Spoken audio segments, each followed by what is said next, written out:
Okay. Then, are we ready? Yeah, I think more, don't we? Okay. We Yeah. have been actually. I just now unmuted it.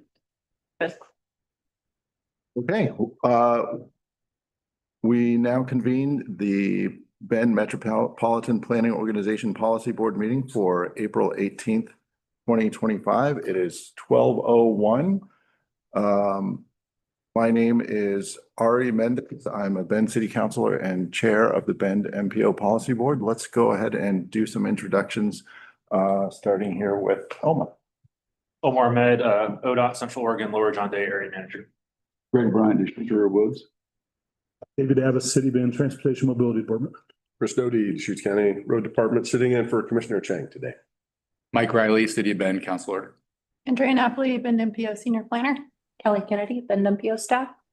Tyler Dickey, Bend MPO staff. And would you also please introduce people online? Yeah, there's Bob Townsend with Cascades East Transit online. And Matt Wellner. Okay, very good. Thank you. Item 2 on our agenda is hybrid meeting guidelines.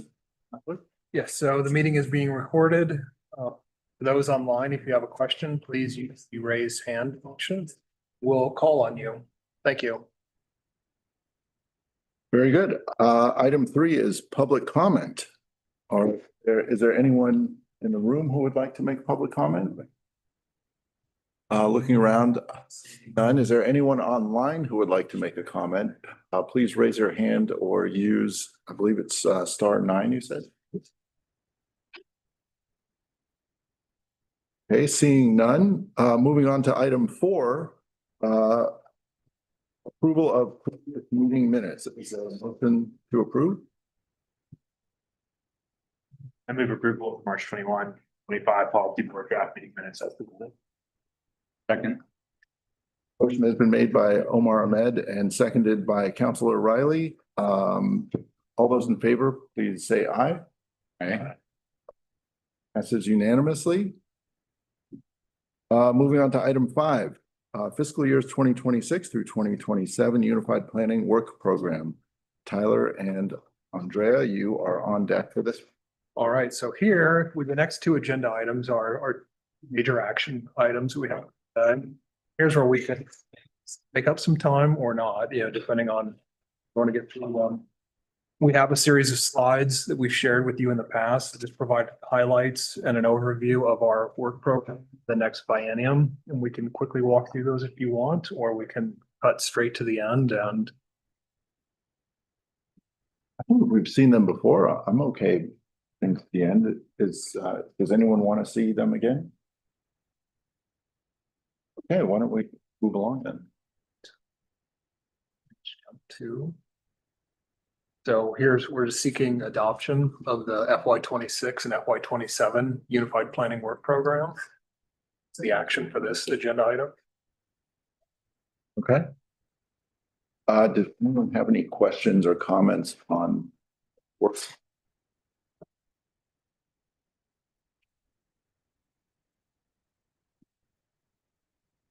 Well, seeing none, would anyone like to make a motion?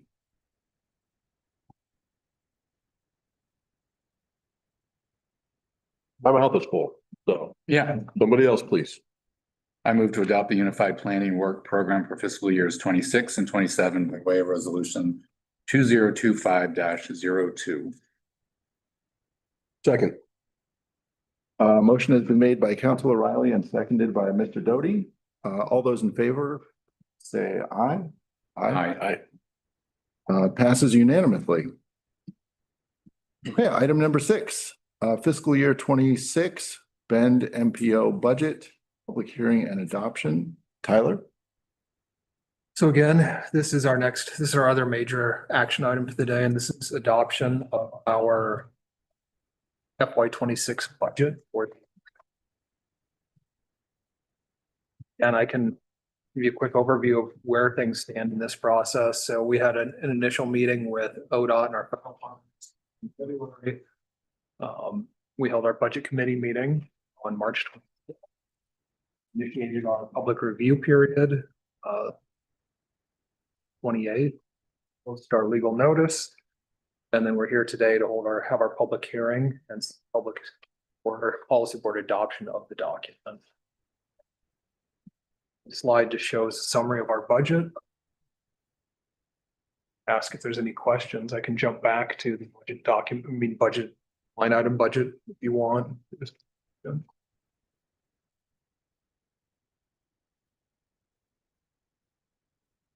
We had a pretty good discussion about this during the budget committee recommendation.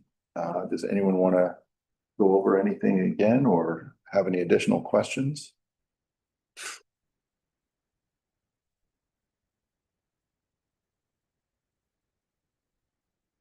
Okay.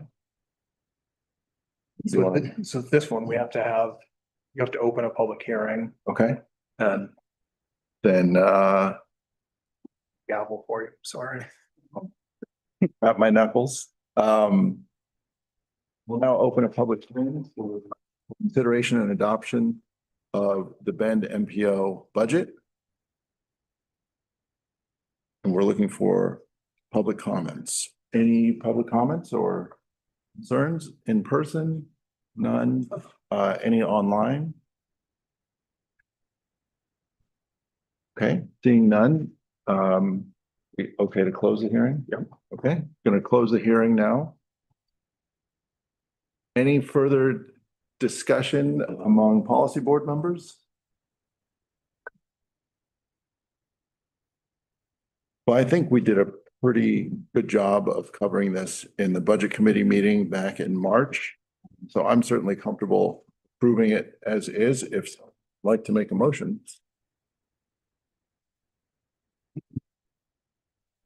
All right. I move approval of fiscal year 2026 budget by way of resolution 2025-03. Second. A motion has been made by Mr. Doty and seconded by Mr. Ahmed. Any further discussion? Seeing none, all those in favor, please say aye. Aye. And passes unanimously. Okay, very good. Moving on to item 7, the 2024-2027 Metropolitan Transportation Improvement Program amendments. And Kelly, this one is yours. Thank you.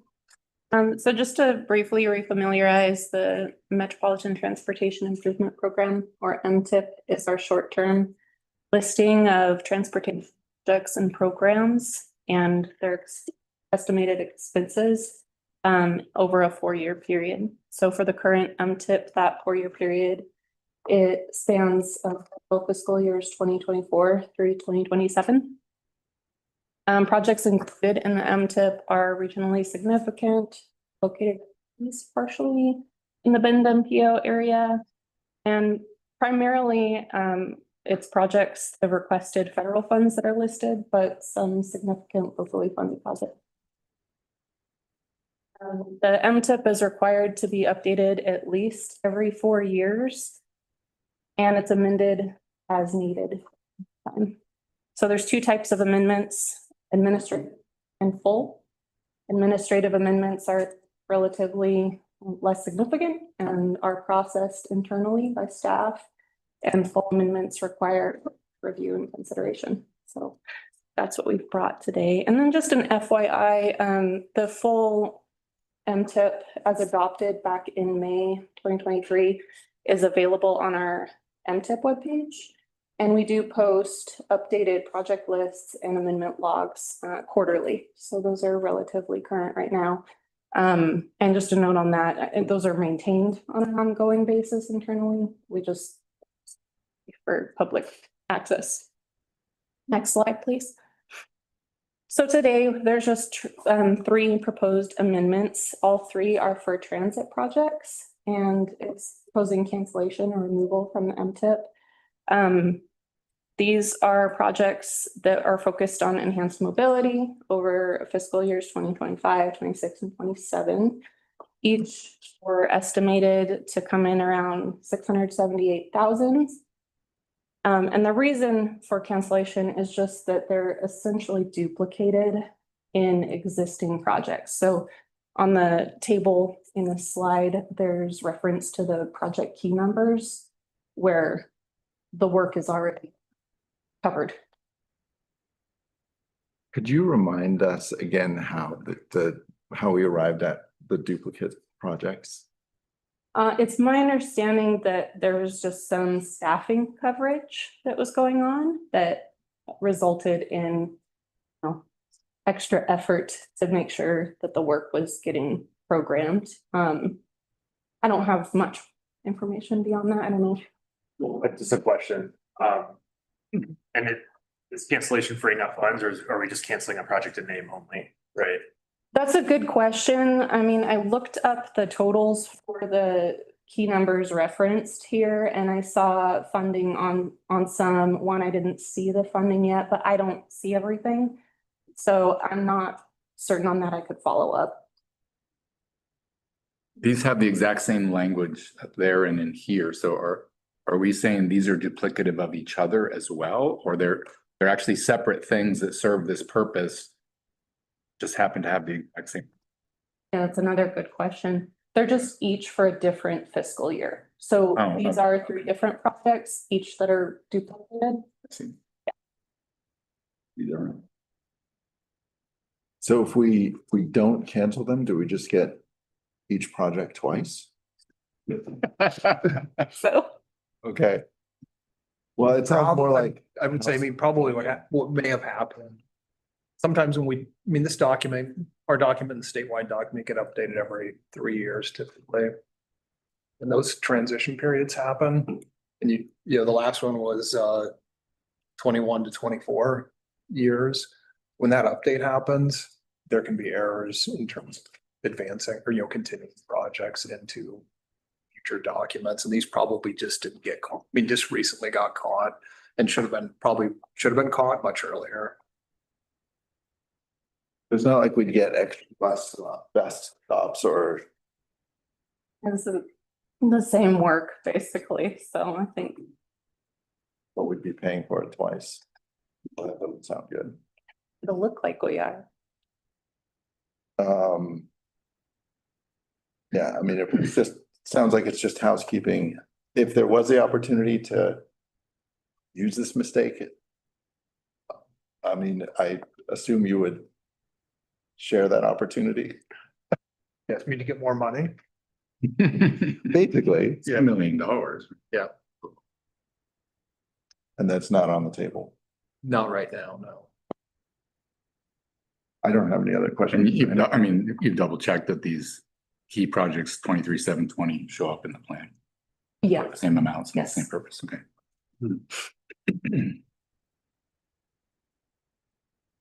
And Well, unless there are any further questions, would someone like to make a motion?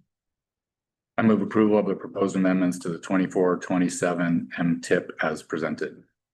Second. Okay, a motion has been made by Councilor Riley and seconded by Mr. Doty. Any further discussion? All those in favor, please say aye. Aye. Aye. Okay, passes unanimously. Okay, moving on to item 8, State Highway Fund Program Funding Distribution. Andrea, you're up. Yep. You can go to the next slide, Tyler. So if you remember, this agenda item was continued from last month's policy board meeting on March 21st, where the board had approved distribution of a portion of the MPO's state highway funds for fiscal years 2028, 29, and 30.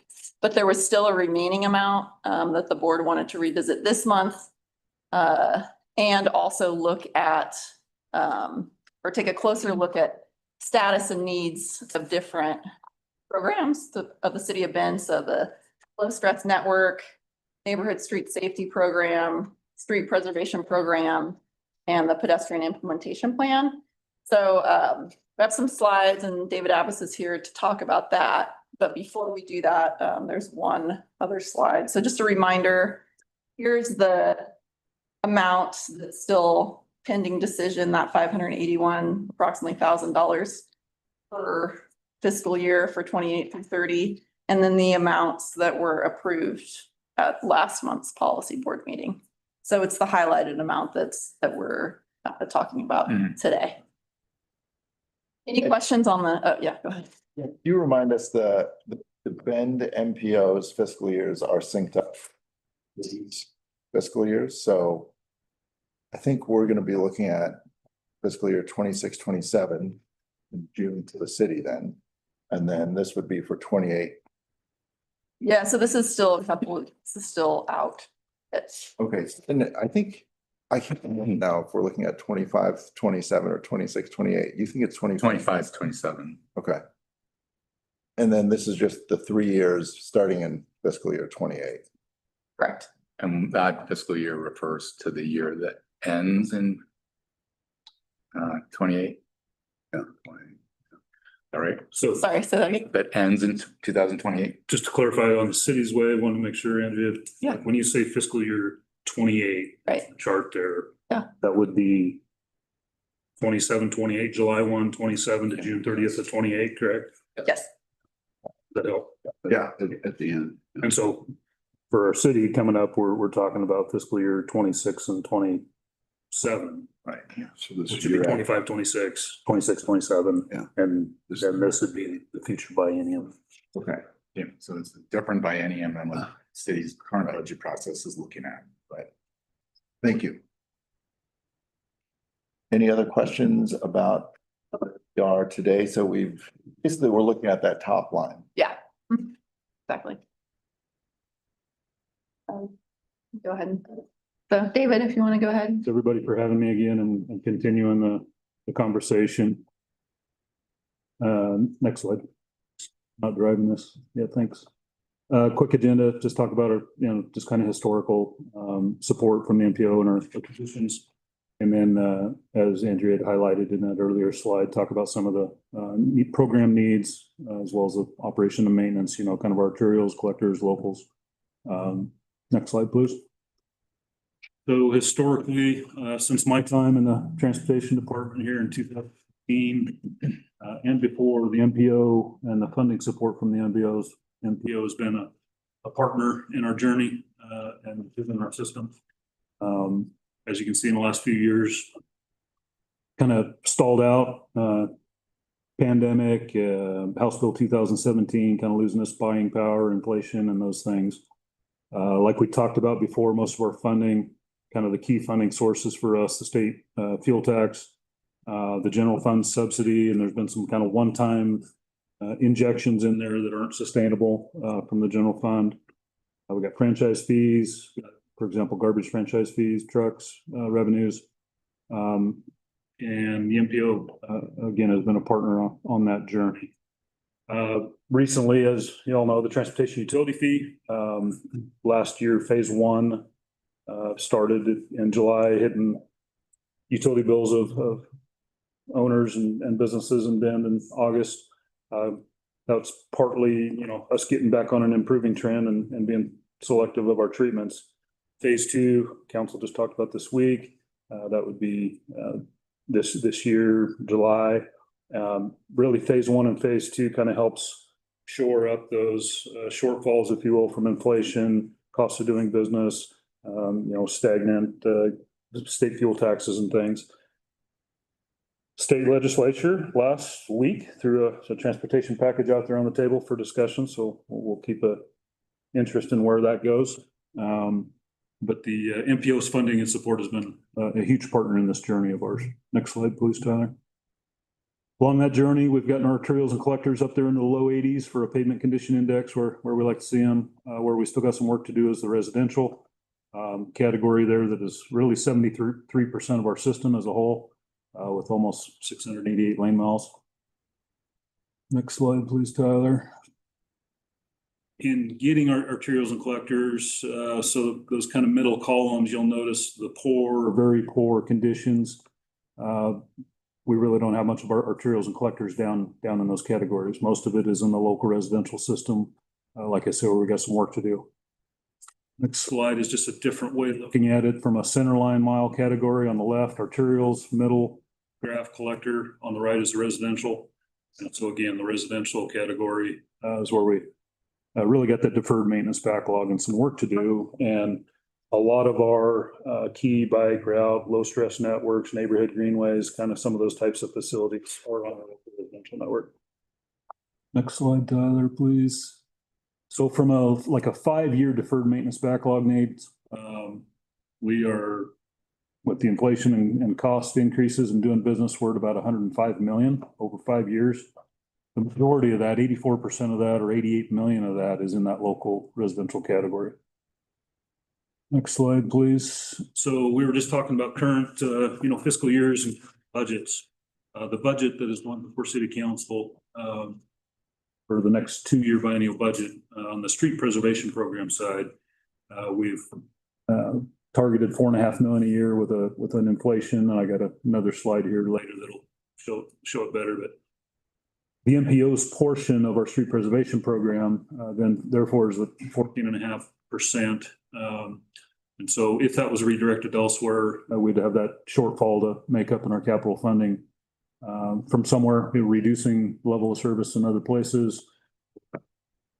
There is talk of a future transportation utility fee phase 3, or another funding tool or lever or mechanism, fuel tax, feed and beverage tax, some of those things in the TSP. But until phase 3 comes around, these funds are an important part of our capital expenditures. What our current, the CAPS, sorry for the abbreviation there, but capital asset and pavement services, our budget officer report shows for us to maintain where we're at today at a pavement condition index of 77, we should invest 5.5 million per year over the next 5 years. And I've got a graph that kind of helps with that. So phase 3 we talked about, and then just for context, the 650, which now after the last meeting, the slide or the amount we're talking about is 580, so less than that, 580,000. But based on our kind of current lane mile costs that we're seeing for chip seal, slurry seal, and paving, that gives you an idea what these funds can do from just a street preservation treatment. 25 to 40 lane miles in those chip and slurry seals, or few lane miles of asphalt, that expensive work.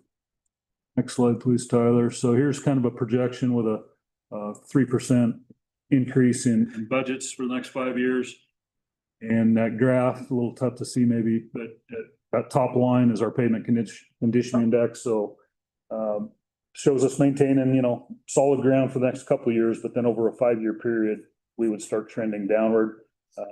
Over the next 2 years, we'll be having the discussion of the next 2-year biennial budget like we were talking about before. So we can see where we're at that time. Is that a screenshot from that you said the CAPS? What is Capital asset and services? So every year we have a third party come in the fall and do our pavement condition index rating, where we look at half of our arterials, half of our collectors every year, and a third of our local residential. So arterials and collectors are therefore on a 2-year cycle, residential's on a 3-year cycle. This is right out of that report. And we're in that report, we look at different funding strategies. And this is the strategy, what we call the current investment level, and what that 5-year projection then looks like. And so that's what this is CAPS. Yes. Okay. Yep. Capital Asset and Pavement Services is the name of the company, and short for CAPS. Is that assuming like a CPI increase every year, something like that? So this is the first time we've actually put an increase on our funding going forward. But on the expense side, it looks at and accounts for there's an inflation factor in there. And every year when we run this report, we update what's called the decision tree on the unit cost for the different treatments. Because, we'll put out the bid every year, chip seal, slurry seal, paving, whatever those unit costs are, then we update this street saver system so those factor into, this future projection with some inflation accounted for in there.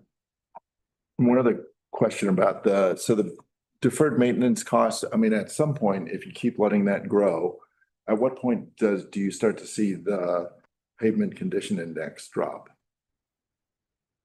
Well, I mean, at this current investment level, we see it dropping after 2026. Goes from 78 down to 77, 77, and then 76, 5 years ago. But I mean, looking at the rapid increase of the deferred maintenance, is there like a tipping point at some point, so many roads are beyond repair or something like that, that you would really see it drop precipitously? Or is it more of a gradual drop off that we can make progress on by, increasing a little bit each year? Or what's that? I mean, this is a marathon, not a sprint race. So that slow improvement, like you said, and there was investment on that graph of our history and our journey. Definitely there was investment to be increasing one PCI value every year. But like over the last few years, already, the question where we just kind of stayed flatlined at our current condition of 76 over the last few years. Inflation's happening, cost of business is increasing, so that deferred maintenance is still out there. And every time we run a report, then it is more expensive to go tackle it, right? Okay, thank you. Greg? I just got a question. I was just wondering, what is this pavement condition, how's it compared to other cities? Have you looked at that? I mean, Of cities our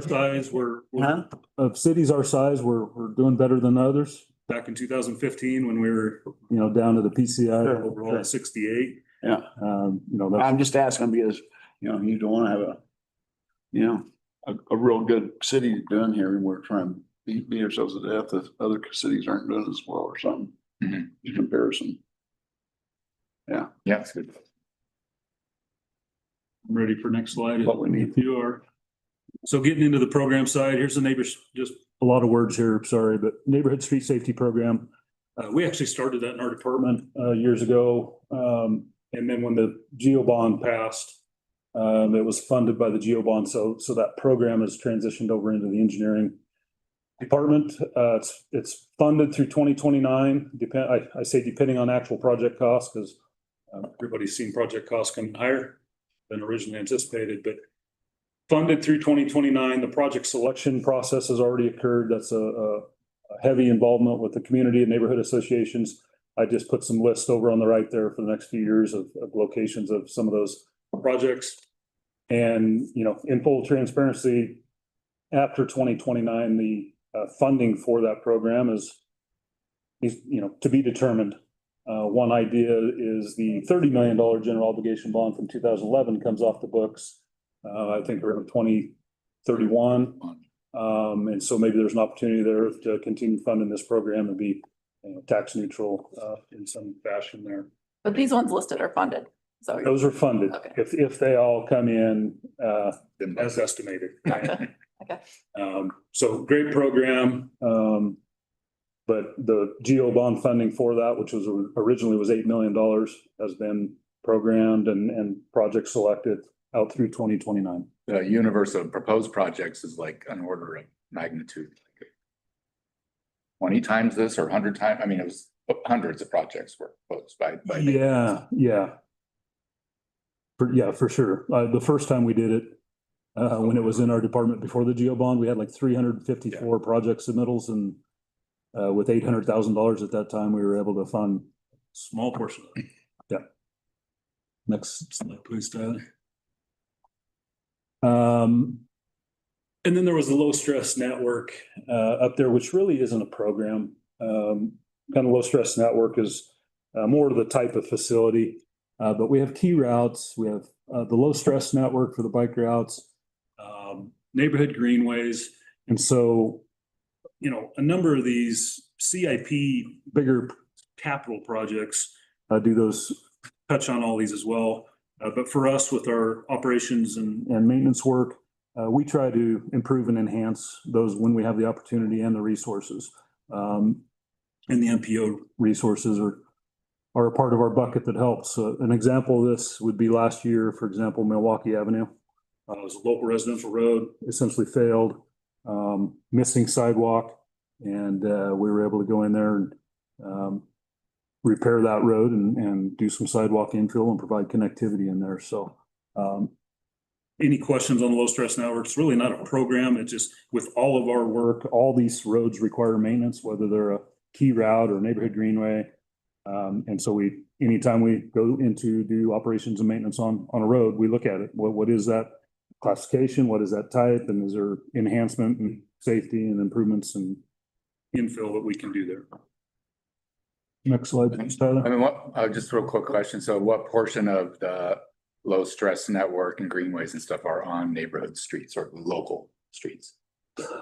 I don't have an exact percentage, Mike, off the top of my head. You know, a lot of like the low stress network takes advantage where we can of separated facilities. Yeah. Like the Hallway Trail, out of Century or Coiner Trail, like all of those are part of that low stress network. If there's 6th Street one that's in the Midtown area, 6th Street north of Greenwood is a neighborhood greenway. and it's a local street. Is a local street, yes, and now has some speed humps and traffic circles at intersections and some of that. Milwaukee was a local street. And Milwaukee was a local street or is a local street, yes.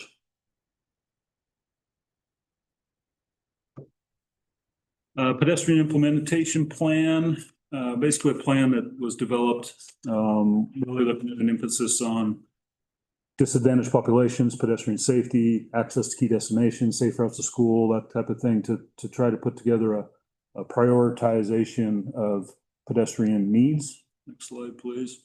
And so it really focused on areas of the highest pedestrian needs. I know you can't really read these maps, but just to give context, to look kind of citywide and then really honed in on those areas that ranked as the highest need.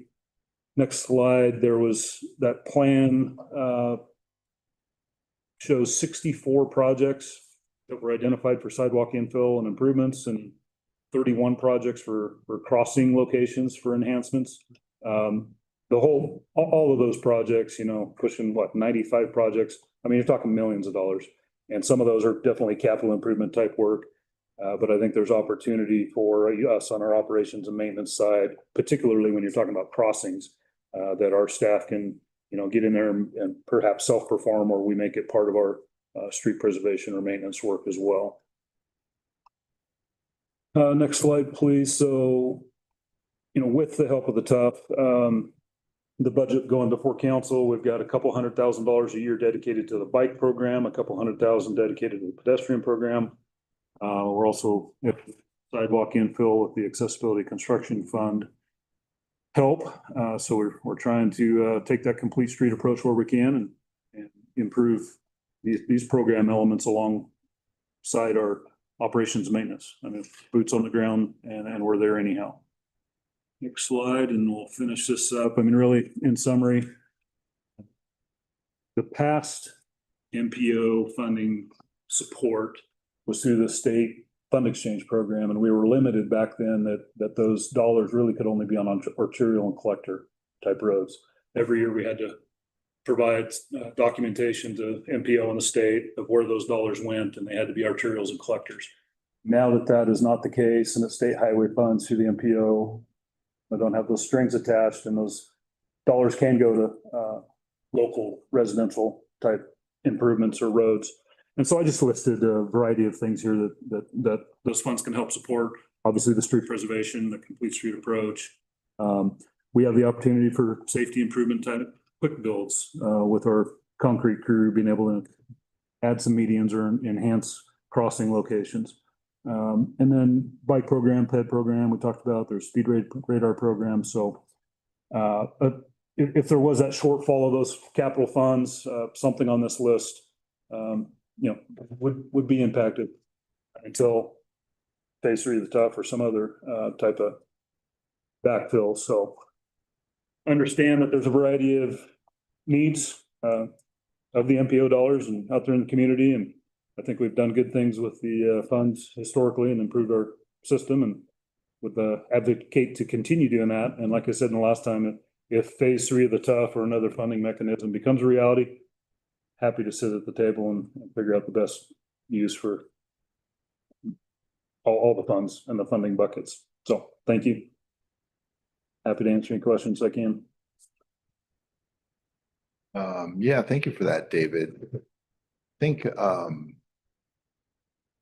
so I want to hear from everyone where you're thinking about these allocations. And I know last time, you know, we had spent a lot of time talking about what it would look like to earmark this funding for safety, and there was some discussion of what that would look like. And would that mean neighborhood street safety? Would it mean targeting specific parts of the network, specifically residential, which have the greatest pavement condition needs, and also have host a lot of the low stress networks and greenways, things like that. I think what I'm thinking about is two things. One is when we think about things like pavement condition, why it's important. The three things that come to mind are the preventing the cost increases and deferred maintenance that are associated with not paying down improving now. We end up paying more later. We hear about the cost of damage caused by potholes. People don't see it or can't avoid it, and it becomes either a safety hazard because they're driving to avoid them, or they've actually damaged their vehicles. So that's money that we could save the community by improving pavement condition. And then, of course, potholes and cracks are a safety hazard for people who are doing things like riding bikes. We've had members of the community who spend time in the hospital as a result of hitting a pothole on their bike. And to the extent that we can avoid those, that's savings and injury prevention for the community too. I love how robust we are with the capital asset pavement services program. We know with specificity what we can target for pavement condition index and how many millions of dollars it will take to get us there. And I want that so badly for safety too. I want us to take as much care about the safety of the people using the pavement as we do the pavement itself.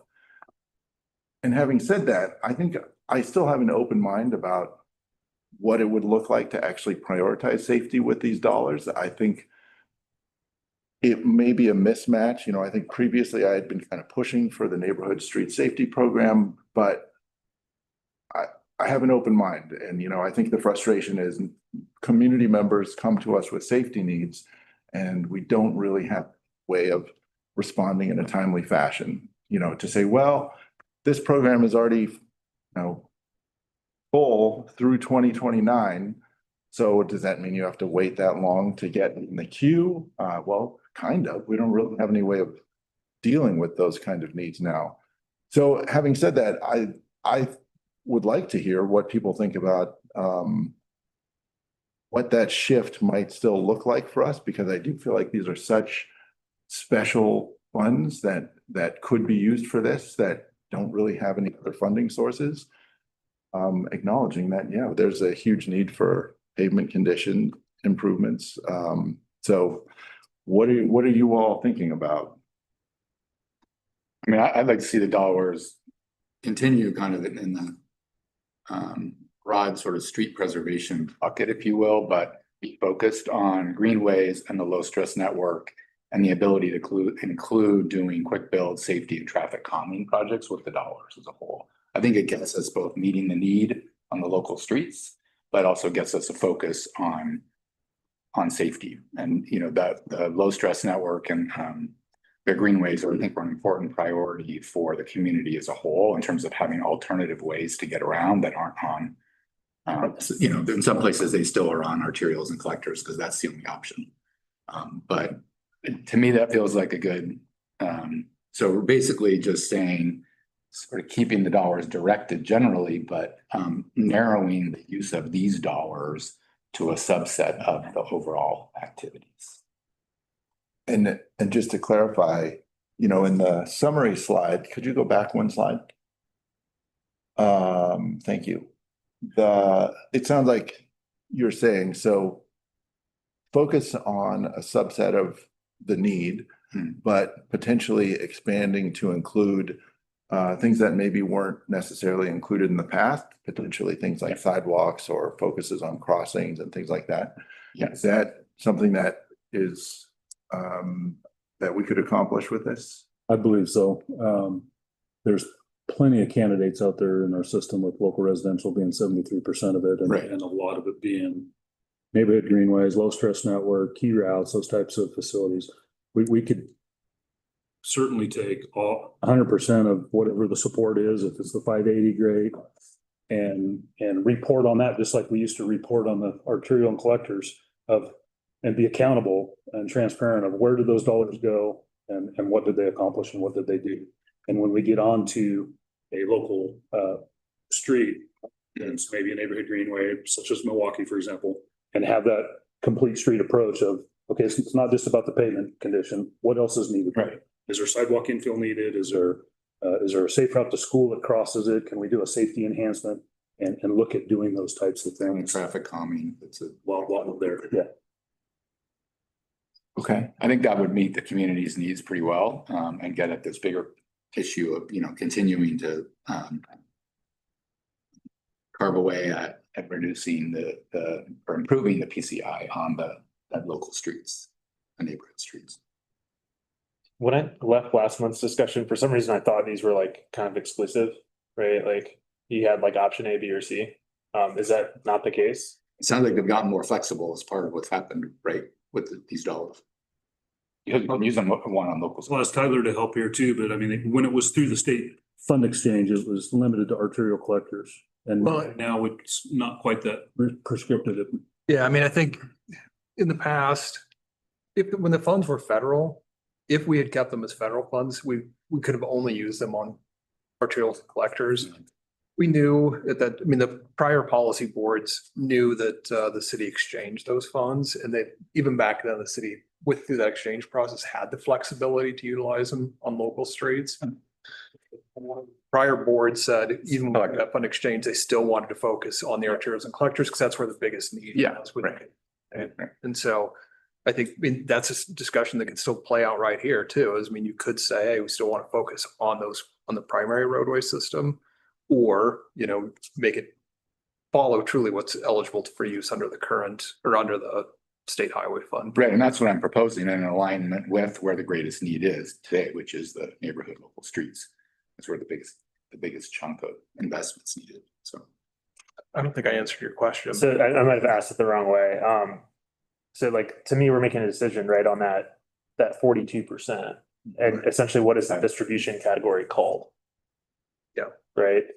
And so we have the option of saying that it's streets preservation and maintenance, but still contributing to neighborhood streets and low stress network. Yes.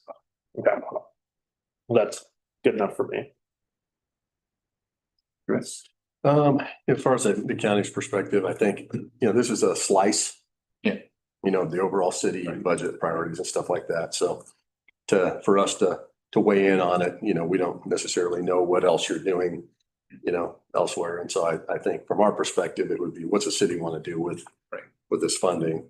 That said, I've been coming to these meetings since 2012, advocating passionately for maintenance and giving this guy all the maintenance dollars he can handle. The value of your asphalt in the city of Bend is the highest value asset that you have. And the more it deteriorates, the more expensive it is to then sustain that at a certain level. And so from the county's perspective, and we maintain even, almost twice as much asphalt. We prioritize maintenance first, and we are laser-like focused on the pavement condition index, such that if we're not achieving that low to mid 80s in terms of the overall PCI, we know that that's the most cost-effective place to be. So if you're too further down that line, those low maintenance or low cost preventative maintenance tools aren't effective anymore. You can't slurry over a road that's all cracked up, or chip seal over a road that has rutting or things like that. More expensive measures need to take place. So before we do anything else, we make sure that we have our basically a zero deferred maintenance backlog, and that's a luxury. But that's kind of where we're at with our pavements. Once we've achieved that, that's when we start bringing in the other operational changes. And then finally, our capital program is what we do capital projects with what's left over. And sometimes that's not as much as we'd like. Once House Bill 2017 hit, in this future transportation funding package, we do have the luxury of having a decent, capital program. But just my advice to all decision makers who have asphalt in their purview is to not, to recognize, that is the highest value asset you have in your portfolio. And then if you're not managing it as efficiently as you should in that low to mid 80s, then it's going to cost you more down the line. Right. But again, from the county's perspective, you guys have a lot more than just, this slug of money. Right, and I mean, I think the story seems to say that even with the dollars we have, including these dollars, we don't quite have enough still to even maintain where we're at, right? So I mean, we have a bigger discussion at the council about, well, how are we gonna accomplish that? Yeah. What are the trade-offs, right? But I think prior councils did a lot to get at the collector and arterial things, but we still have this problem with locals. If we can meet improving that local with these dollars, but add sort of a qualification that it's gotta support some of these other safety features that the community is also really asking us for. I think that's a good use of these flexible dollars. We still have to solve for the bigger. How do we get the resources we need? And the community is going to be part of that next year around the tough phase 3. And do we stick with kind of the approach we're using with that now, or do we look at something like a gas tax or some other kind of funding stream? We're going to be having that conversation. With the funding package. At that level, and that'll be a very helpful, allocation of funding for sure. And again, being here since 2012, the city's pavement condition index, as Dave noted, has substantially increased. It's taken a lot of work. This used to be a 30-second conversation, MPO. All this is going to maintenance. Right, Tyler? Yes. And then not until, the rules changed a little bit to become somewhat discretionary. But your collector and arterial PCIs are kind of near that sweet spot. And so that's, it also allows a place to be. We're having conversations about, and this is not resolved, but how do we move, maybe, are we trying to do too much on every street and prioritizing some streets more for vehicle movement, right? And then, so for example, 8th Street versus 5th Street, like, what are the improvements? Yes, there are safety improvements needed, but do we need the full meal deal or not? Or because we have a low stress network a few blocks away. Well, if that low stress network's not in good condition, people aren't going to use it, then you're going to create more conflicts on both streets, right? So that's part of solving for that puzzle where we think this can help us get. And just to add, for most of our system, when you talk about the pavement condition index, that affects all users. Yeah, right. It's everybody, right? It's not just driving, walking, it's on your roller skates. Yeah. Especially when you start talking about neighborhood green, where you got. I think the multiple folks using that area, but even on the arterials and collectors that, we worked hard over the years to get where they're at. It's not a separated or protected facility. It's part of that roadway we're maintaining curb to curb. Yeah. It's bikes, it's peds, it's the crossings, it's the crosswalks. So PCI has an effect on all users. I think the concern that I have is just hypothetically, if we had enough money as we needed to get to PCI 90 or something like that, great, we're golden on PCI, we would still have a tremendous amount of safety needs. And I feel like we would still have, families that can't get to school comfortably and safely, and we'd still have people who have trouble crossing busy streets. So there are safety needs that are apart from those pavement condition needs that this could be an opportunity to address. And I feel like the city does have or will have the opportunity to address the pavement needs in the future. And could it also, address the safety needs? I hope so. But I can't get away from thinking this is an opportunity to still address some of those other safety oriented needs that are apart from just the pavement condition. So I appreciate that it does, improve, kind of check both boxes. But there are distinct safety needs that are apart from the pavement condition that this could be an opportunity to address. And so to the extent that we can, I feel like I would love to support addressing those. And what I would suggest and put forward and see if there's support for is if we said, focus these funds on the residential streets with a specific eye towards some of the safety oriented speed management, traffic calming, include arterials and collectors to the extent that they're a part of a network that needs safe crossing. crossing an arterial and a collector can be really scary sometimes and are the sites of injury crashes. And if we can use these funds to address that as well, I don't want to exclude that. But what do you think about that idea? So yes, pavement condition, focus on the residential and then also include some of the safety concerns in that.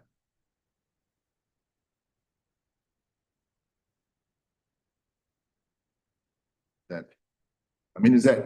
That doesn't feel as targeted to me. I'd like to see the low stress network and the greenways focused on. I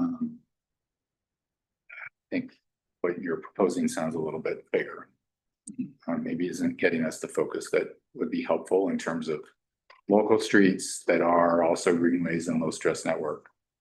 And include kind of that David's idea of complete street, and make sure that quick build projects are possible as well. So there could be something that is maybe outside that. I mean, it's complete street idea, but it's not a curb, it's not pavement, it's not painting, it's not a hump. You know, it might be a hump, it might what do you call those things? Modal filters. A small, simple modal filter somewhere that really enhances safety on a particular route. But the arterials and collectors off for this pot of money, we're going to solve for that with our bigger budget at the city. So just to try to articulate what you were saying, focus on greenways and low stress network on residential streets, including quick builds and safe crossing support and traffic calming. Traffic calming and safe crossings. Okay. You can, and Mike, you could add the key routes to that list too. Key routes, low stress network, and the greenways. Yeah. If it's a local road and checks one of those boxes. Yeah. We could say these funds go. Local plus one of these. And it can be used for things like quick builds, traffic calming, crossings. And sidewalk. Yeah, I mean, I don't know, that's fine. We're probably gonna have to solve the sidewalk a different way because it's a lot of money. Yeah, I mean, I think, So David had put pedestrian program on here, which I think would include some of that kind of work. Yes, we did, for example, we did it last year in Milwaukee. yeah, right. There was right away, there was not utility complex, like we, with our crew, could get in there. And we're doing ADA ramp work to bring those into compliance. So you do that sidewalk infill before the street preservation paving contract came through there in that case. Yeah. And kind of have that, were there any boots on the ground, have that more holistic look of not just the pavement, but what does this corridor need? Is there a missing sidewalk? Is there a safety enhancement we can do for a crossing, maybe a safe route to school, those types of things. More speed management ideas. But all of this is under the umbrella of preservation. Yeah, right. It's accomplishing preservation goals that are also on a low stress network and a greenway. So if you had 4 different places to do that, you're going to find the 1 or 2 that are Prioritize those. street preservation plus. So piece, and you're going to. And that part gets governed out like internally, right? Yeah. Okay. So I don't know, so what do we need to do in this resolution? How specific do we need to be? I mean, I'm not sure through this process. Yeah, I mean, I think, Well, I think one thing that'll help to clarify it is, so every year we ask recipients of our small grant program through the competitive project application process to come to the board and give the status, where the money went to, what has it done? We can ask David to come in and do the same thing, so he can recap what's been done, that year and what's projected for the next year, to make sure that it's still in line with. So we'll get a chance, this board would get a chance to see the work plan before it's completed. Yeah, I mean, we project out in advance of where we're going next year, for example, that's already identified. I would be happy to come back to this board and even more holistically, but definitely specifically to the $580,000 or whatever the MPO funding is. Here is where those funds are projected to go next year, and show that plan. Yeah, so this could say then as follows: street preservation on local or neighborhood streets, whichever word you want to use there, that's consistent with how you talk about the I think I would put all three in there if you're able to. Key bike and ped routes, low stress network, and neighborhood greenways. Right, and you're saying key bike ped routes are on not just neighborhood, local streets, right? It's a mix. It depends, right? Our TSP identifies 12 key bike and ped routes, and where it's able to be separated, Coiner Trail, it's a combination, but if there's a need on a local residential road that is a key route, I would think. Yeah, so local residential routes that are also either a key route, a neighborhood greenway, or on the stress network.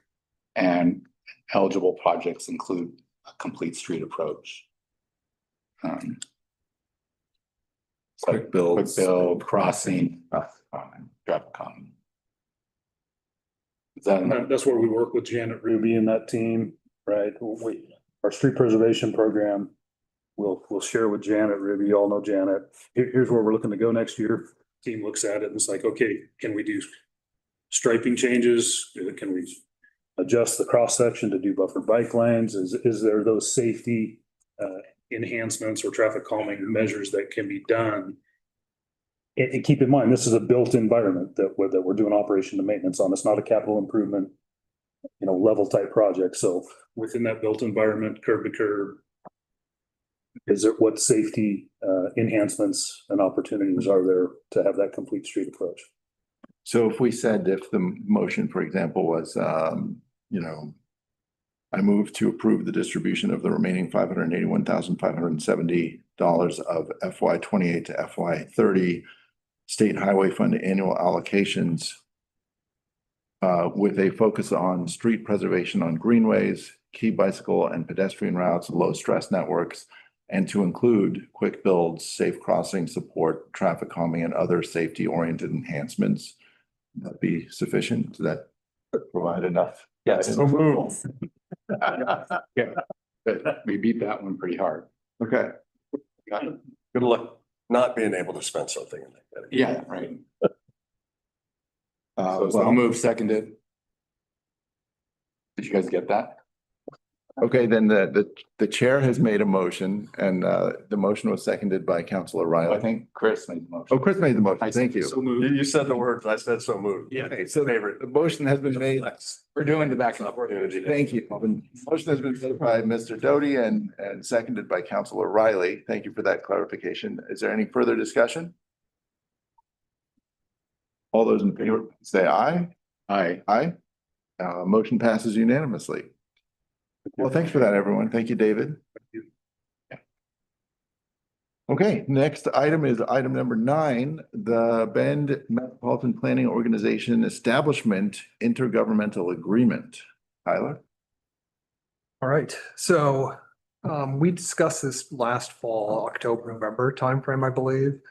And what we've been talking about is modifying both the establishment agreement for the MPO as well as the board by. And to do some of the things that the board would like to do with the bylaws, we need to update the intergovernmental agreement to allow us to do those things. And the biggest change that the board would like to see is adding Cascades East Transit as a voting member of the MPO policy board. So I think it was in the packet, is the revised IGA language. So we've added it so that Cascades East Transit is listed in there. And then the other edit, and I think Councilor Mendez raised this issue or this question. In the IGA, there's language in there about let me see, point just a moment.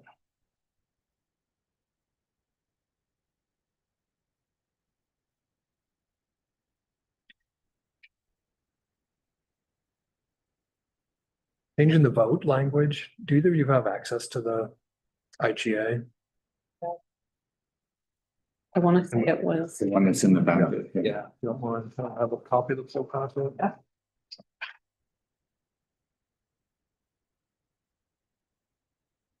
So under section 3.2.3,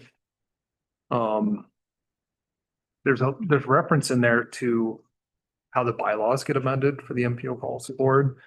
And then the language in there says that the bylaw have to be by unanimous vote of the policy board members. And I think Counselor Mendez had asked, should that be, could that be changed? And so I think that's the big outstanding issue today is, so adding Cascades East Transit, and then do we want to vote language for future updates to the bylaws? Do you want to require unanimous vote or of everybody, of the all board members, or could it just be a simple majority or something similar? It's not dictated by some federal policy or other state No. policy that says you must do it this way.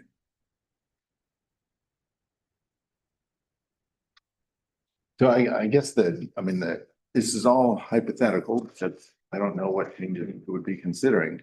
I think the concern is just a generic concern that as we expand or consider expanding the voting membership of the policy board, that unanimity can be a high bar to meet. That, when we look at other founding documents, you either need room for interpretation and less specificity in the document, or if you have more specificity, it's helpful to not require unanimity if you wanted to update it. Because otherwise you can have kind of a sclerotic agency that may not be able to respond to whatever conditions it needs to. So I don't have any particular worry in mind other than just the generic concern that we would be adding an additional party, and unanimity is sometimes a high bar. So, and I think the way that the bulletin had put this was it essentially gives a veto to any party. And so the question would be, would we be comfortable having any party veto any future bylaw changes? Or do we want to require the assent of any individual party in order to make any bylaw changes? I'm not sure what the right way to look at it is. I tend to favor a more nimble approach, I guess, that wouldn't require unanimity, but happy to hear what others are thinking if anybody does have thoughts. Correct. Kind of a one city MPO, does this take a different flavor when, say, Redmond comes on board at some point? And all of a sudden now, you could see a situation where that vote, you don't have full consensus. Should we have full consensus for, important changes to, those documents? Does that change a perspective? Because this amendment doesn't govern the decision rule for the body. In this meeting, we're not having to do it by unanimity. We're assuming our decision rule is a majority vote. Yeah, we As talked long about as there's a quorum, right? correct. So this is just about amending the bylaw. Yeah. I mean, it's a little bit difficult because it affects the founding agreement that the party is a member to. And so if you could potentially have such a fundamental disagreement that there wouldn't be any mechanism for, I guess a member would have to withdraw if they really objected significantly to some other proposed change. And I can't imagine what that change is. Would you say, are you saying you would be comfortable with something, maybe a supermajority requirement? Well, I'm just floating that out there for discussion. This should be Commissioner Chang's words, and we didn't have a chance to talk about it, but just as I'm just thinking and listening to the conversation, throwing that out there is, does that take on a different flavor? And if so, I could see situation in other organizations I've been a part of where, full consensus is necessary to make certain types of changes. That way everyone's okay with it versus a bylaw change that maybe would pit one city against another, in a multi-city MPO, would that be a comfortable place? I guess in general, if you look at things like the creation of special districts, which Oregon has a fairly large number of, but not the most. I think Illinois has the most. It's generally easier to create these districts than it is to amend them or remove them. And so you end up with a growth of special districts that then become less accountable because nobody has the ability to change them. And I see that a little bit in the language of this, set up in the early 2000s, requiring unanimity. And if one party really wanted to make a change that another party disagreed with, there's not really a path to doing that. So it does have a little bit of that. Once this is up and going, if it's unanimity that's required, then every party has to assent to it. And there's no other option to change. So it kind of has that, this is going to be a moving forward in perpetuity. And it even has language that requires, if we made a decision, there's 30 days granted to any party to retrospectively object to a change as well. So it's the bar for change is very high. And that's, I think, what I would have a little bit of concern about. I think that's right, Paul. Yeah. Thank you.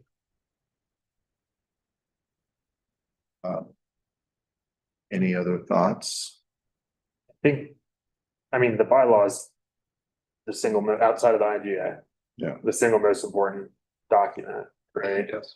And so I appreciate and understand the need for being nimble, but I also don't think it should be a constantly fluid document, probably, if we're gonna get a lot done. And I think it's something that'd be easily manipulated too. And so maybe not unanimous, but it's a room for a supermajority in this discussion as an option. Obviously we had a chat about majorities for the day-to-day decisions we make, and I wholly agree with where we landed there, right? Just something I guess as important as this, something that needs to be guiding regardless of who's sitting in the seat, right, over time. That's where my concern would have kind of come up if this could be changed that quickly and simply. Yeah, I mean, it's hypothetically, even the scenario that you gave, if there was, multiple cities involved, well, nothing could change without the assent of any city. And maybe that's appropriate. Yeah, it's to the bylaws. I mean, everything doesn't specify, is it simple majority vote of a meeting or a simple majority vote of the membership of the group at the time, which is probably why the 30-day thing is in there. If some reason one jurisdiction can't show up at a meeting and you can pass the bylaw amendments with the majority of just who's present, then they're not able to engage. So it gives them some out. A lot of times bylaws amendments have something that says it's the majority of the entities or a super majority of the entities on the board, for a nonprofit setting, on the board of directors, not just present at a meeting. You can have 10 board members, 6 people show up and they change the bylaws, but it has, if there was a majority, I might still be a super majority, but it's not a super majority of the board. And for foundational documents, the standard's usually quite a bit higher experience. Then, so this isn't really specifying that, which could, 5 members, you're gonna have 3 people show up and change the bylaws. And that's probably not best practice. Tyler, what's the Just a quick question, Bob, can you hear us? Standard anywhere. Bob, did you have a? Oh. Yeah, Red. yeah, they're flickering off and on our speakers. Bob, can you hear us? Yeah, I can. Okay. Thanks. All right, sorry. Is there the worry that, so if we went to anything less than unanimity, could the other parties use that to remove a party from the board? Or would that be an IGA amendment that's not governed by the laws? Yeah, I mean, you'd have to amend the IGA. I Uh-huh. think if you wanted to vote out Shutes County, for instance, you'd have to amend the IGA. And that would be, Trying to go home early. Just trying to understand what's at stake, because I wouldn't want to necessarily entertain something that we hadn't considered, I guess. I mean, so the highest level governing document in this is the IGA that creates the entity. And then the groups that members of the people, parties to the IGA are saying, and we're gonna subject ourselves for how we run this entity by these rules set in the bylaws. So, yeah, you have to amend the IGA itself to get rid of an entity. You can't do that via the bylaws. And the relationship between the IGA and the bylaws is that the IGA says what is required to amend the bylaws. Talking about a Yeah. proposed amendment to the IGA now.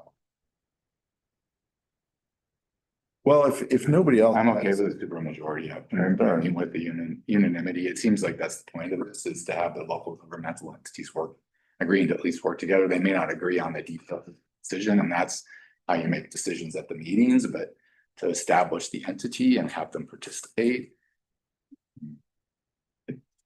You know. So I guess what is at stake is, so we're talking about adding a new member, Cascade East Transit representative. If in the future somebody said that was a mistake, there wouldn't be any mechanism to remove them. Because it would require, I mean, assuming they wouldn't consent to remove, there would be no mechanism to remove any member because it requires unanimous consent. So I guess that seems a little, it's a one-way Well, essentially. yeah, no, that's not the decision-making rule for amending the IGA. I don't know where those rules are laid out. We're talking about amendments to the bylaws, but we're not talking about the rules that govern amending the IGA. Those are different, I think. Am I missing something, or aren't there two sets of rules? Well, IGA, so what are the rules for amending the IGA? They're not in the IGA. They have to be, or unless they're under state law somewhere. I don't know if it's. I mean, the way it's set up right now is if there's an amendment, all parties to the agreement to the IGA have to approve it. Right. Yeah. and right now, the signatories on the IGA are City of Bend, All the members, right? It's County County and Commission. ODOT. ODOT. I also think like, that blade cuts both ways, right? Like, we probably shouldn't be adding members flippantly either, right? To put ourselves in a situation where you'd be looking at removing one later. Yeah. Yeah.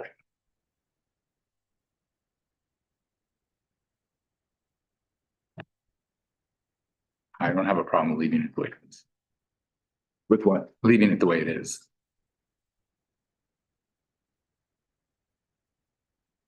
Which would be, Unanimity.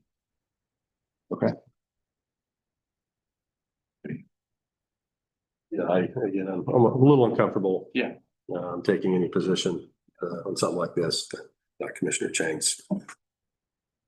He should be here for that, but Do we need to do this today, or can we wait till we have Commissioner Chang's Well, essentially, I guess. participation or perspective? Saying attachment F would remain without amendment. Yeah, we can still need to add CET. Yeah. And sit tight on the 3T3 section. Yeah. Right. Right. Yeah, add CET, and then there's just some administrative modifications that I'd put in the IGA just to reflect the actual names of some of the documents that are referenced and those type of things, but so it's really just kind of two potential important things, adding CET, and then do we change that voting requirement? Okay, so just to add, we would be looking to add Cascade East Transit. No change in section 3.2.3, and then adopt the other administrative and grammatical edits. Yeah. We have a motion Second. from Mr. Ahmed and seconded by Councilor Riley. Any further discussion or clarifications? Okay, all those in favor, please say aye. Aye. Can I abstain and not Yeah. have it disrupt the apple cart? Abstaining from amending the bylaws. Don't we need unanimity though? Or amending the IGA. Well, I mean, we just need the board to direct us to move Okay. to this amendment because We're not amending. you're not, yeah, you are not Right. signatories to So this this is document. I direction mean, so it's to- like, this we is will for- have, we have to take this to city council, county. Oh, commission, council has to, and then yeah. push it through and then on. So, DOJ is gonna need to look at it. yeah.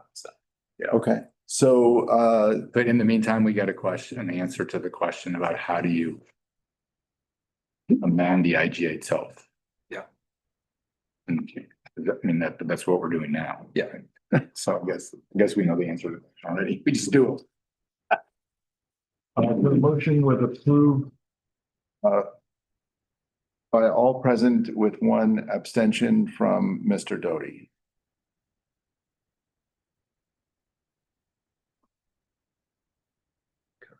That's sufficient? Yes. Okay, moving on to item 10, extra planning funding. Tyler?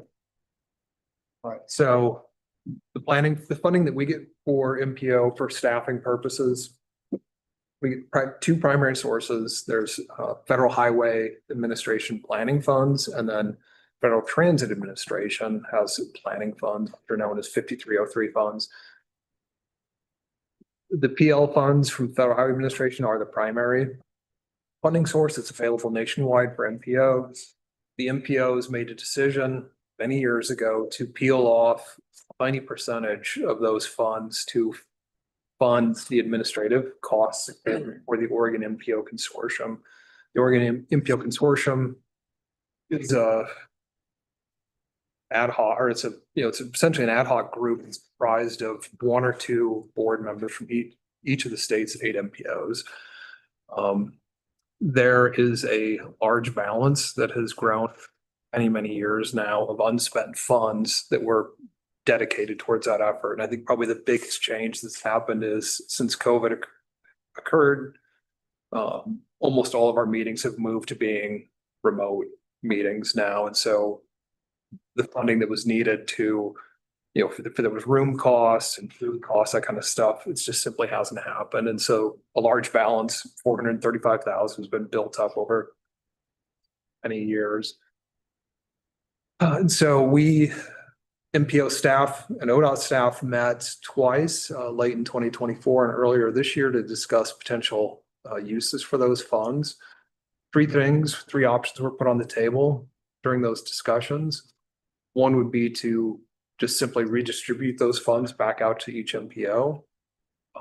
For us, if we did that, that would translate into, I think it's about $18,000, a one-time bump of $18,000 would come out that we would add to our budget. The second option was to put those dollars towards future work on household travel surveys. And the discussion that we had there was, currently the way we are doing surveys in the state of Oregon, they're only happening once every 10 to 15 years. Historically, that was probably okay, but we have seen, you think about the technology changes and other things that have happened in the last 15 years have been tremendous in terms of technology changes. Work and shopping patterns have changed dramatically. Travel behaviors have changed. There's new mobility options out there being utilized. And so, right now, the current survey that we're using for a lot of our transportation planning work was done back in 2010, 2021 timeframe. And so there was talk about trying to move towards more frequent surveys. But after much discussion, staff had recommended that option not move forward because there's no known funding source to continue to really do more frequent surveys in the future. Third option that was discussed was to put the money towards work that we're doing statewide to improve our travel. Right now, there's a process underway, a multi-phase, multi-year process to transition our MPO models away from trip-based models to what are called activity-based models. Trip-based models, the methodology that's utilized for those has been around since the 1960s, and they've continued to get better and better over time. But we are moving statewide towards implementing activity-based, which are much better at assessing impacts from non-auto trips. The regular old school models are great, do a really good job modeling vehicle movements. Activity-based models are much better at assessing the impacts of transit improvements, bike and ped improvements, some land use. I think with the climate friendly and equitable communities rules that are happening and some of the housing rules that are happening in the state, the ABM. We're asking our models to do a little more, and ABMs are going to allow us to hopefully be able to meet some of those analysis needs. So phase one on the activity-based models has been fully funded and is underway. Phase two is partially funded from the state, and staff had talked about utilizing this balance of funding to fully fund phase two of that effort. So after our second meeting, there was a split in the group. 4 of the MPOs, Albany, Corvallis, Grants Pass, and the Rogue Valley MPOs, they request funding just be pushed back out utilizing the existing distribution formula, and that they wanted their cut of money. The other MPOs, so us, this is just staff recommendation, was that Bend, Salem, Eugene, and the Portland area, they preferred, the discussion was to push that money towards that activity-based model to continue that process moving forward. Other things we talked about in that last meeting, obviously the state legislature, we assume they would be considering a transportation funding package. And if that funding package is approved, it may alleviate some of the MPO or some of the funding challenges that those other MPOs are facing right now. And so at the end of that second meeting, everyone agreed just to pause our discussions until after conclusion of the state legislative session.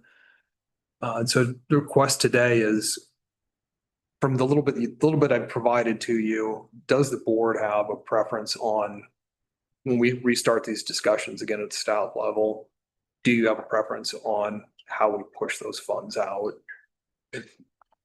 reallocate those funds? So just to clarify, is it is it 2 options, household travel activity surveys or activity-based models, or are you saying both are options, or you're recommending the need for activity-based models seems greater? So Yeah, I mean, I think the Support group, phase two. the consensus at a staff level was, I mean, the household survey stuff is important, but there's no funding mechanism beyond this 400 and some thousand. Okay. There's no funding mechanism beyond that. Whereas, so that I think staff said, hey, let's just don't table that option for now. So to me, it's really 2 options.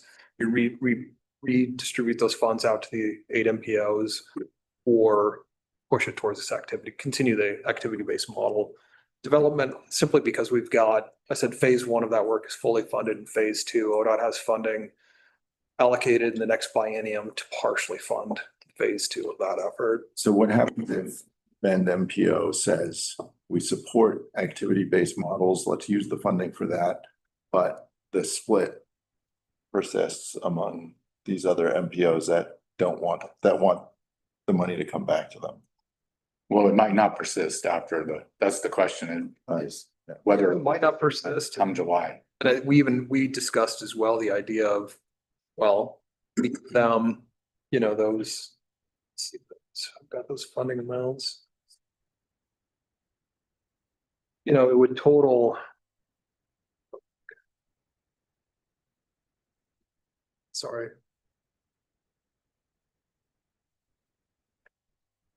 It'd be like 60,000. There was a discussion of saying, hey, just give those 4 what they would get if it was redistributed, and then use the balance towards the travel model work. But And then out of that, it would only be about 60,000 that would go towards those 4 MPOs, and then the balance, whatever that is.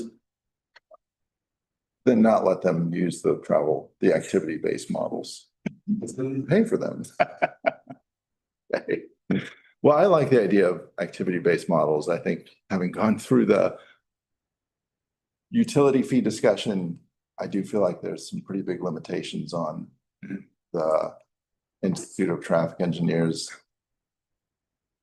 technique of estimating things like pass-by trips and, likelihood of primary trip originating from home versus, all these problems, I think, get, better with an activity-based model. So it seems like it's a good thing to support. Does anyone have any other thoughts? It's not a huge amount of money for the Bend MPO. I mean, I support the staff recommendation. What's the likelihood of that bearing fruit? Is this During the session. No, I just mean the model development, and is this fundamentally going to change things, or is this something that someone's working on?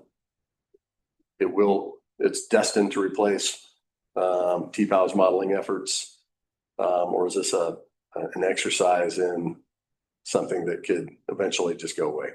It's destined to, the transition's going to happen. It's just a matter of how long it takes to get there. And that's a function of when can we have some money to make it happen? Yeah, because ODOT had staff just earlier this week had said that, they're maintaining the existing travel models, but they are going to no longer do any beyond just basic maintenance. They're not going to be doing any new modifications to existing travel models.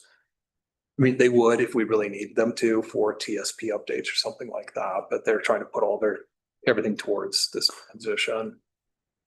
And so just trying to keep it moving, I think, is the goal from at least, from half of us who are at the table.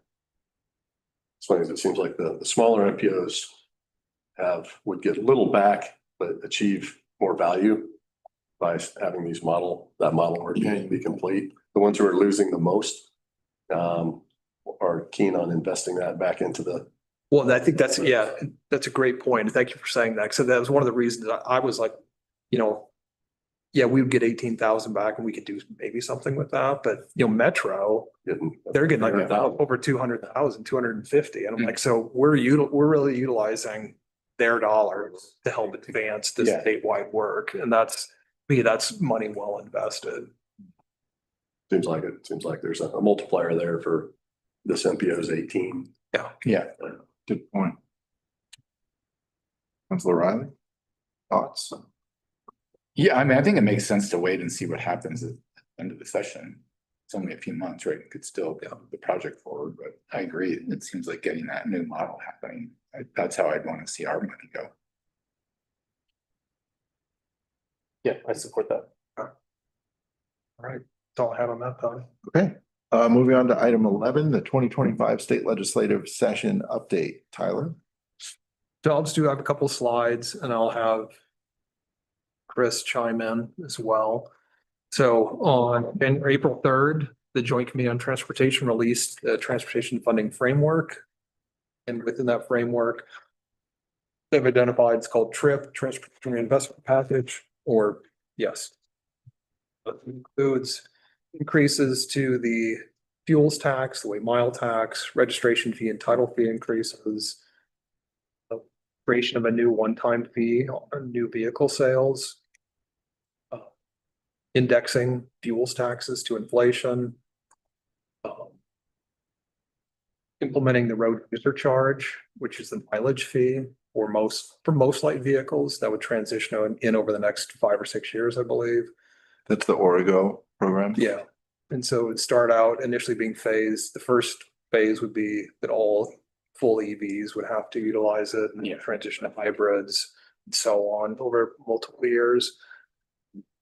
Creation of a new road user charge for corporate delivery fleets. And I think it's really directed at, the FedEx, Amazon, those type of delivery services.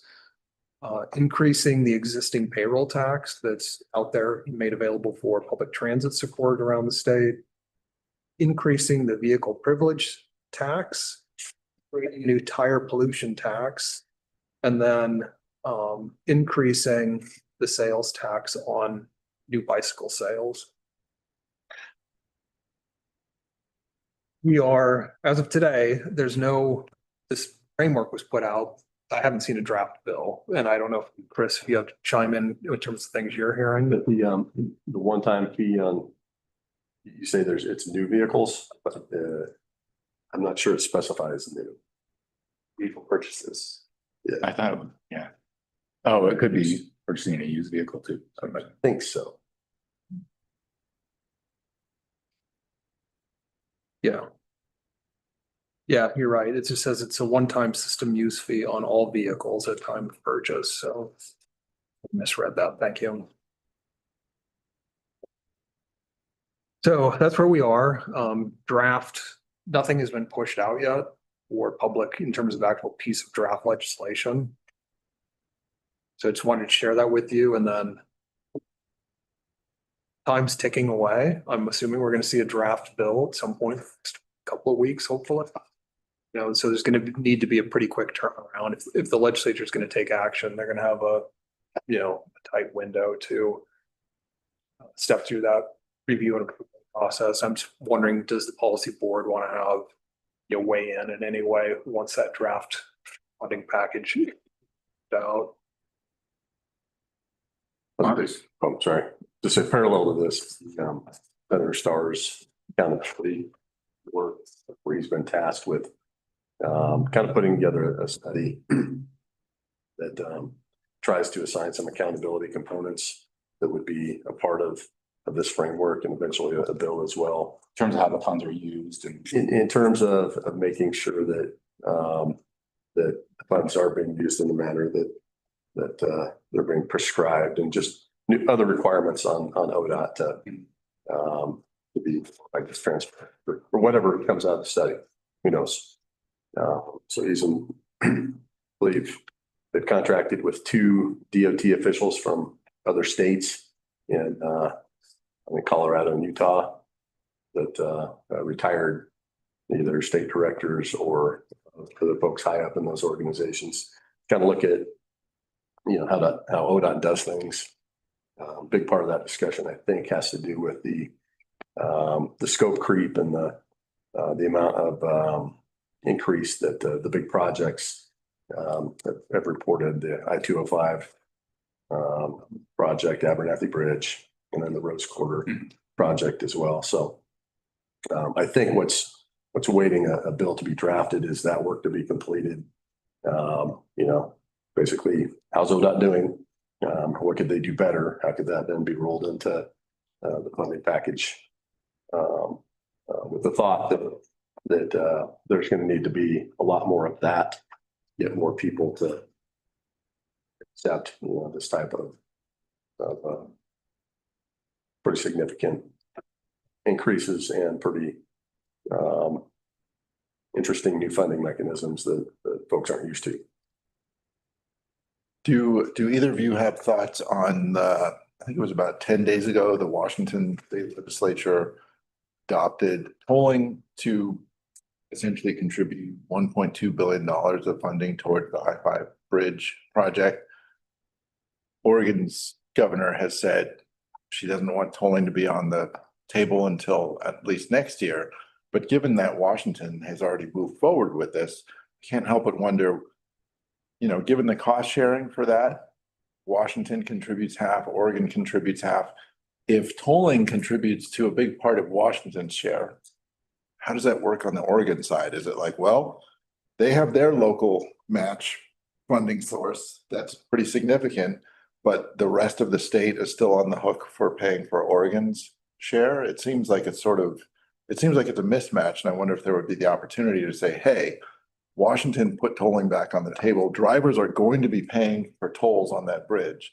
Why doesn't Oregon include tolling as a mechanism for its share too? I don't remember the bill number, but there's a bill that has a hearing this next week that the legislature specifically saying that there will be tolling as part of the I-5 project. And so And that bill's alive still. it's alive, yeah. So I just looked at it this morning. So it's still moving. Okay. So the legislature is looking to make that still a viable piece of the funding.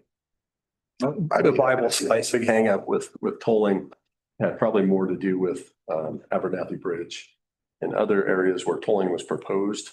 But there were other ways to get around that tolling. Tolling revenue. Yeah, the tolling revenue did not include any funding to local governments, Clackamas County, other areas that would receive that deferred or redistributed traffic. And so that's what kind of created a lot of angst about tolling, whereas I-5 bridge makes total sense. You're trapped for the most part. And, you know, if you're not there, you're by 205, right? So I think that started to parse apart in that discussion moving forward. Well, thanks for that update. Any other thoughts or questions? No, I mean, you're asking if we wanted, this MPO board would want to take a position on the package. Yeah, I mean, once it's posted, I don't know, does the board want to weigh in? I mean, we can, once it's out there, we can generate a summary and share it with you all. Yeah. You know, and then if there's specific items that would be worth commenting on, I think it'd be. I mean, it's probably for each jurisdiction to figure out what they're doing and then back and say, it's gonna be awkward to have like this group saying something different than what the city's saying or the county's saying. So we kind of have to figure that part out too. I think. Big part of it. Yeah, another big aspect of this package. It's pretty much exactly what, you know, the committee has said it was going to be and where the focus has been on maintenance. You know, there's a certain slug of specific funding set aside for those mega projects and as a revenue source for other future projects.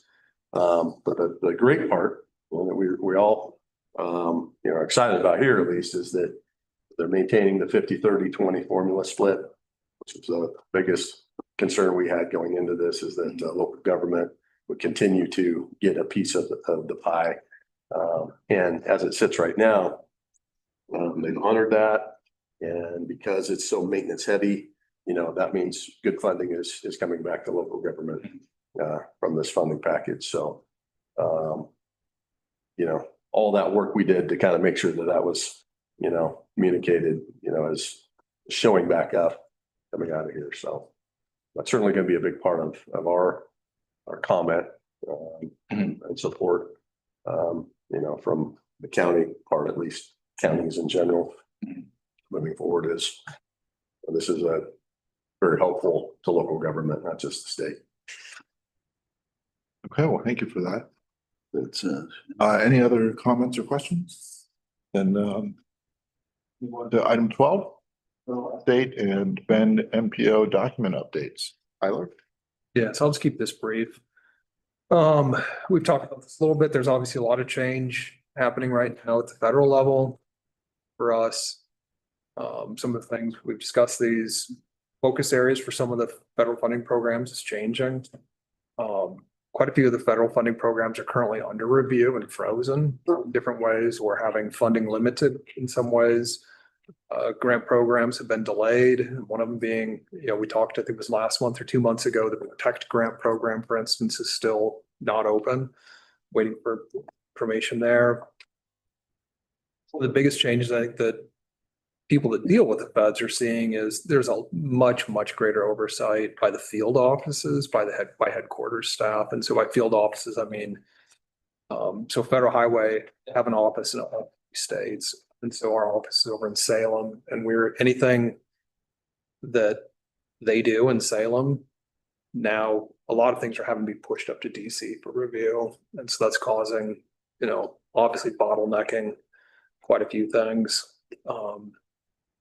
And then even it's down to the point even of within the Federal Highway Administration, there's the federal lands office that deals with funding for the roadways on, you know, through the Forest Service lands, BLM lands, national parks, and so on. And I had contacted the Western Federal Lands planner to ask her if she could do a presentation to this board about some of the work that they're doing, you know, and she had told me just in the last few days, she goes, if I give you a presentation, it has to be reviewed by headquarters. Presentation has to be reviewed by in Washington, DC. So, you know, everything is really slowing down when you have that kind of minutia or review of everything.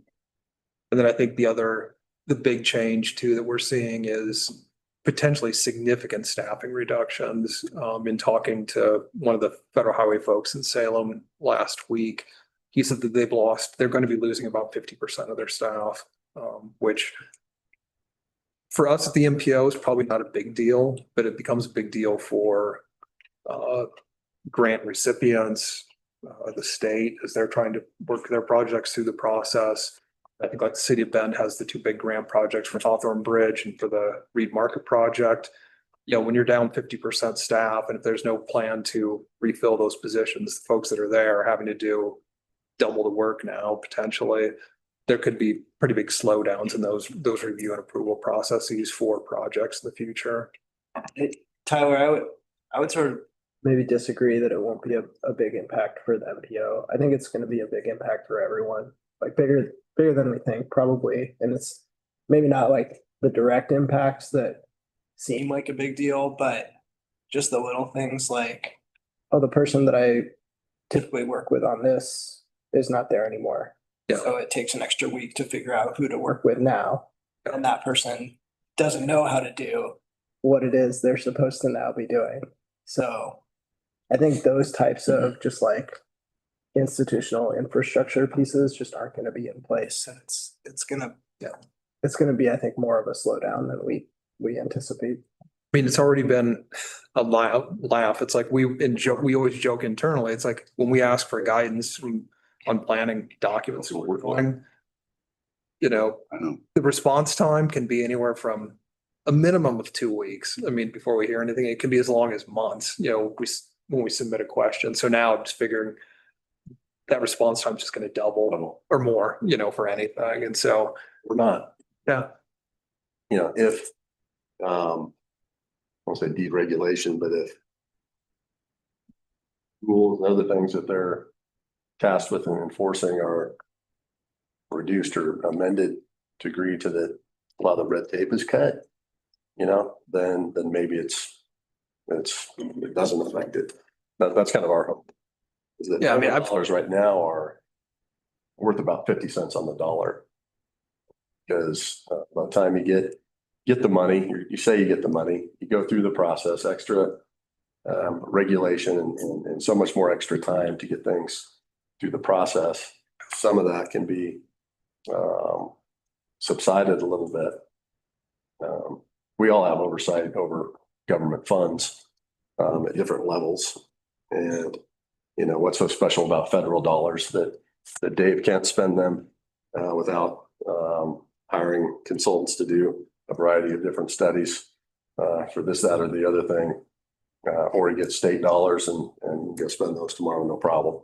So I don't know, I'm kind of hopeful a little bit for some relaxation of really, I think, but some of the bureaucracy. yeah. I've had the same thought. I mean, there's some, you know, I see lots of stuff, you know, I'm kind of like, why do we have to do different things? And it's like, well, because it's in the rules, you know, and I would hope that over time, some of that stuff would be I mean, we chip seal, eliminated. you know, Cascade Lakes Highway, have to go through a NEPA process of some sort to basically, you know, verify there aren't any artifacts on top of the road that we're chip sealing. You know, I mean, and many, you know, it's usually categorically excluded, but that takes a lot of time and a lot of, you know, effort to just get to that part. And, you know, I think there are a lot of bits of low hanging fruit when it comes to receiving and spending federal dollars that, you know, if there's a thing to be hopeful for in all this is that, you know, some of that's addressed. So you're hoping that the people that are paying to be really good surgeons are actually really good surgeons? Is that what you're saying? Kind of cut the long hurry kind of.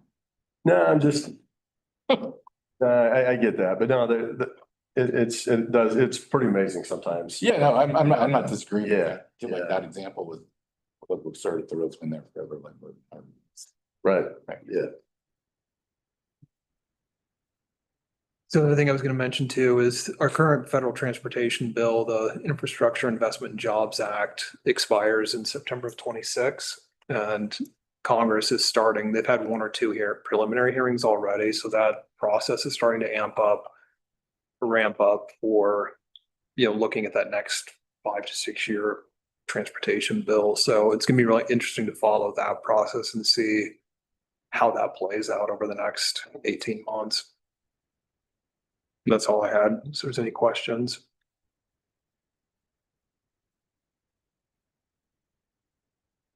No questions. Thank you, for that, Tyler. We now move to item 13, other business. Any items you want to share, Tyler? Transportation Safety Action Plan. I think it's moving forward. The RFP was finally posted an hour ago. Little snafu may have just popped up in the last 2 days, so waiting to hear on procurement, whether that, if the issue pops up, I haven't heard whether an issue popped up and if it's it could force us to pull the RFP and redo it, repost it, so. Was this a city issue or a different issue? It's a wording, we had, the way we posted it, there was what was a complaint filed, but the Association of the ASCE, yeah, Thing. The consulting like group, yeah, ACEC. ACEC, yeah, submitted a complaint about the way it was posted, so waiting to hear, our procurement folks are working on it now, so. Anyway, if that isn't an issue, we will have consultant on board sometime in May, be able to finally get this thing moving. So I think that's really positive news. And we have committee member openings right now, two resident members for the budget committee, as well as one for the technical committee. From either of you? So to that point, city has vacancies for lots of other committees. Mhm. I don't know what the timeline for the county's committees are, but it's always great to make sure that we share opportunities for community members that are interested and would be helpful to serve, and also I think get the benefits from serving, which is you get to learn a lot. It's actually kind of fun and not a huge burden necessarily, but just a reminder to push out those openings and vacancies to people in the community if you have the opportunity. I don't have anything else to share. Does anyone else? Okay, then our next policy board meeting is scheduled for May 16th, 2025 at noon. We have one last item before we adjourn, which is public comment. Would anyone like to make a comment? No. None in person. Anyone online? None online. Then with that, I will adjourn the meeting. Everybody. Thanks, everybody. Have a good weekend.